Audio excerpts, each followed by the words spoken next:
kuna watumishi hapa Tanzania niliona mwaka huu ukiwa ni mwaka wa skendo, na sio tu skendo, ni skendo zenye uhalisia uliopo.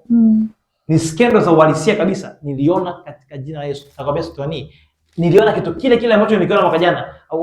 Kuna baadhi ya watumishi walikuwa skendo, lakini mwaka watakwepa. Mungu alinichukua katika ulimwengu wa roho mpaka Mbezi Kimara, niliona. Bwana akanichukua mpaka Kawe, nikaona. Bwana akanichukua kwa watumishi mbalimbali, nikaona. Bwana akaniambia hivyo walikwepa mwaka jana, lakini mwaka huu kama watu hawatatengeneza maisha yao na Yesu, niliona katika ulimwengu wa mwaka huu kuna skendo za watumishi ambazo zitawasababisha watumishi huduma zao zifeli. Bwana akaniambia waambie waingie katika maombi ya moto. Kama kuna tabia zinawasumbua, mimi niko tayari kuwasafisha na ule moto ili Mungu asimame. Kwa sababu pia niliona skendo ya ukahaba. Maana huu ni mwaka wa kufunuliwa kwa watumishi makahaba, roho ya ukahaba ndani ya kanisa. Nikaona skendo ya ukahaba, sio tu Tanzania, duniani, skendo ya ukahaba ambayo ilichafua na kusababisha kanisa la Mungu kuingia kwenye andaki. Ni skendo ambayo ilisababisha vita kubwa sana. Ni skendo ya ukahaba na umalaya.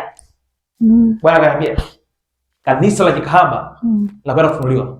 Kuna kanisa hapa Tanzania linaitwa kanisa la kikahaba. Kwenye kila nchi unaona kanisa la kikahaba. Kuna roho ya ukahaba ambayo imekaa kama kanisani, na hii roho itafunuliwa na watu watashangaa. Mambo ambayo walikuwa hayajui, mambo ambayo yalikuwa nyuma ya pazia. Mimi sizungumzi tu ukahaba tu kama uzinzi tu, kama uzinzi tu, kama tu tuishi tu kuzini. Nazungumzia pia ukahaba mwingine, mambo ya siri. Kumbuka jana nakwambia hivi, huu ni mwaka wa mimba. Maana mimba hauwezi ukaficha. Kala bazata kosa talawa.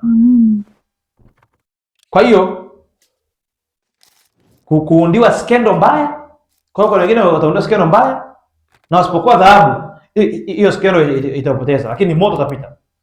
Iliona